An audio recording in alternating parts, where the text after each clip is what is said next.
नमस्कार, मैं हूं अंकुर और आप देख रहे हैं सत्यहिंदी.com। सत्य हिंदी का एंड्रॉइड ऐप आ चुका है। उसको डाउनलोड करने के लिए आप इस वीडियो के डिस्क्रिप्शन में जा सकते हैं। वहां पे आपको एक लिंक मिलेगा जहां से आप ऐप को डाउनलोड कर सकते हैं। इसके अलावा इस ऐप को आप गूगल प्ले स्टोर से भी डाउनलोड कर सकते हैं। अब एक नजर डाल लेते हैं अब तक की खबरों पर। हाल ही में संपन्न हुए चुनाव के बाद पश्चिम बंगाल में कोरोना तेजी से पैर पसार रहा है। इस बीच राज्य सरकार ने बढ़ते मामलों को देखते हुए 16 मई से 30 मई तक लॉकडाउन लगाने की घोषणा कर दी है। इस दौरान सिर्फ जरूरी सेवाएं ही चालू रहेंगी, बाकी प्राइवेट ऑफिस, स्कूल, कॉलेज सब बंद रहेंगे। फल, सब्जी और राशन की दुकानें भी सुबह 7 बजे से 10 बजे तक ही खुली रहेंगी। शिवसेना ने अपने मुखपत्र सामना में मध्य प्रदेश की शिवराज सिंह चौहान सरकार के उस फैसले की सराहना की है जिसके तहत कोरोना में अपने माता पिता को खो चुके बच्चों की पढ़ाई लिखाई का खर्च और हर महीने 5,000 रुपए पेंशन दी जाएगी। शिवसेना ने कहा कि ये कदम दूसरे राज्यों के लिए एक रोल मॉडल हो सकता है। शिवसेना ने सामना में लिखा है कि राज्य और केंद्र सरकार को अनाथ हो चुके बच्चों का संज्ञान लेना चाहिए और उनको मानवता की ढाल देनी चाहिए। बता दें, मध्य प्रदेश पहला राज्य था जिसने कोरोना में अनाथ हो चुके बच्चों को लेकर यह फैसला किया। इसके बाद दिल्ली और छत्तीसगढ़ सरकार ने भी कुछ ऐसा ही ऐलान किया।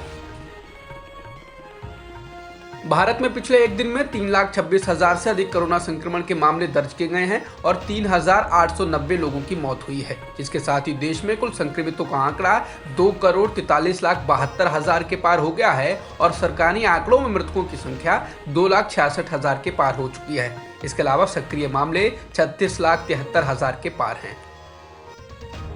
महाराष्ट्र में पिछले एक दिन में ठीक होने वाले लोगों की संख्या संक्रमित हुए मामलों से अधिक आई है। पिछले एक दिन में महाराष्ट्र में करीब 40,000 लोग कोरोना से संक्रमित पाए गए हैं, तो वहीं इतने ही वक्त में ठीक होने वालों की संख्या 53,000 से अधिक थी।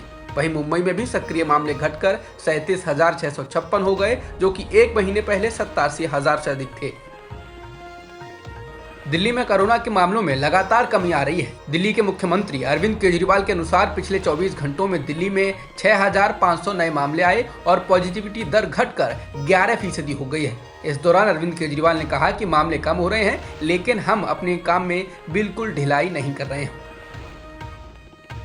दिल्ली के मुख्यमंत्री अरविंद केजरीवाल ने कहा कि उनकी सरकार दिल्ली में ऑक्सीजन कंसंट्रेटर बैंक की सुविधा शुरू करने जा रही है। केजरीवाल ने कहा कि हर जिले में 200 ऑक्सीजन कंसंट्रेटर बैंक बनाए जाएंगे, जिससे जब भी किसी होम आइसोलेशन के मरीज को ऑक्सीजन की जरूरत पड़े तो 2 घंटे में ही उसके घर ऑक्सीजन कंसंट्रेटर पहुंचाया जा सके। इसके अलावा अस्पताल से ठीक होकर घर जाने वालों को भी जरूरत पड़ने पर ऑक्सीजन कंसंट्रेटर दिलवाया जाएगा। उन्होंने कहा कि 1031 पर कॉल करके आप होम आइसोलेशन ऑक्सीजन कंसंट्रेटर की डिमांड कर सकते हैं।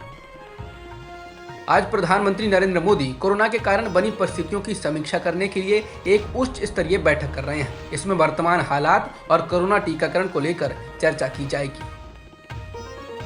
देश में जहां वैक्सीन की कमी के कारण टीकाकरण केंद्र बंद करने पड़ रहे हैं, आम आदमी पार्टी को टीका लगवाने के लिए स्लॉट ही नहीं मिल रहा है। इस बीच मध्य प्रदेश के उज्जैन से बीजेपी सांसद अनिल फिरोजिया ने वीआईपी कल्चर को दिखाते हुए अपने कार्यालय में ही स्पेशल टीम को बुलाकर सभी कर्मचारियों का कोरोना वैक्सीनेशन करवा दिया।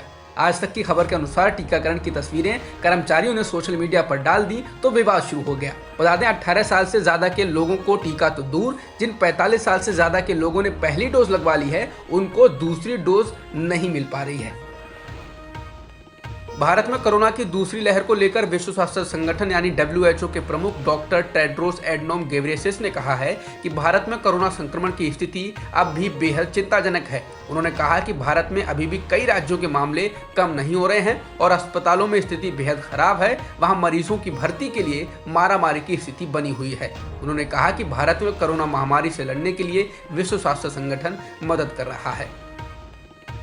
ICMR के वैज्ञानिकों के अनुसार भारत में लगाई जा रही वैक्सीन कोविशील्ड और कोवैक्सीन दोनों ही नए कोरोना वेरिएंट के खिलाफ 50% ही प्रभावी हैं। ये वैक्सीन कोरोना के नए वेरिएंट V1617 के खिलाफ 50% एंटीबॉडीज ही विकसित कर पाती हैं। हालांकि वैज्ञानिकों का ये भी कहना है कि एंटीबॉडीज बनने में कमी भी इस बात को खारिज नहीं कर सकती कि वैक्सीन ही कोरोना के खिलाफ लड़ाई में एकमात्र प्रभावी औजार है। कोरोना की दूसरी लहर में संक्रमण और मौतों से बेहाल हो चुके कर्नाटक ने संभावित तीसरी लहर के लिए तैयारियां शुरू कर दी हैं। राज्य सरकार ने इसके लिए टास्क फोर्स का गठन किया है और जाने माने सर्जन डॉक्टर देवी शेट्टी को इसकी कमान सौंपी गई है। मुख्यमंत्री BS येदियुरप्पा ने इस बात की जानकारी दी। कर्नाटक में कोरोना संक्रमण को लेकर हालात बेहद खराब हैं और राज्य में हर दिन संक्रमण के 40 से 50 हजार मामले आ रहे हैं। चरमपंथी गुट हमास और इजरायल के बीच चल रहे जोरदार संघर्ष के बीच कांग्रेस ने मांग की है कि यह संघर्ष तुरंत समाप्त हो। कांग्रेस ने कहा है कि भारत संयुक्त राष्ट्र सुरक्षा परिषद के साथ मिलकर इस इलाके में शांति बहाली की दिशा में आगे आकर काम करे। कांग्रेस के विदेश मामलों के चेयरमैन आनंद शर्मा ने कहा, इस तरह की हिंसा का होना पूरी दुनिया के लिए गंभीर चिंता का विषय है। उन्होंने कहा, ये नैतिकता के साथ ही मानवीय विषय भी है। शर्मा ने कहा कि भारत को संयुक्त राष्ट्र सुरक्षा परिषद का सदस्य होने के नाते इस दिशा में काम करना चाहिए।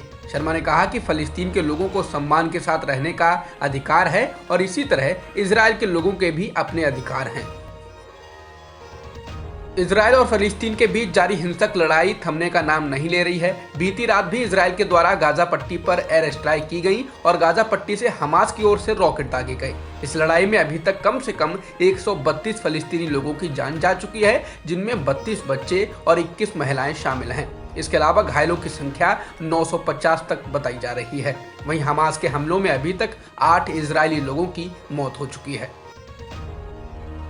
इजरायल और फिलिस्तीन के बीच जारी लड़ाई को लेकर संयुक्त अरब अमीरात यानी कि UAE ने भी बयान जारी किया है। पिछले साल इजरायल के साथ रिश्ते सामान्य करने और राजनयिक संबंध स्थापित करने वाले UAE ने वर्तमान हालात पर चिंता जाहिर की। UAE ने कहा कि दोनों देशों को वर्तमान में जारी तनाव को जल्द से जल्द कम करना चाहिए और हिंसक कार्रवाई रोकी जानी चाहिए। UAE के विदेश मंत्री ने कहा कि दोनों देशों को बातचीत के जरिए ही शांतिपूर्वक हल निकालना चाहिए। सत्य हिंदी का ऐप डाउनलोड करें गूगल प्ले स्टोर पर। अब तक की खबरों में इतना ही। बाकी खबरों के लिए बने रहिए सत्यहिंदी.com के साथ।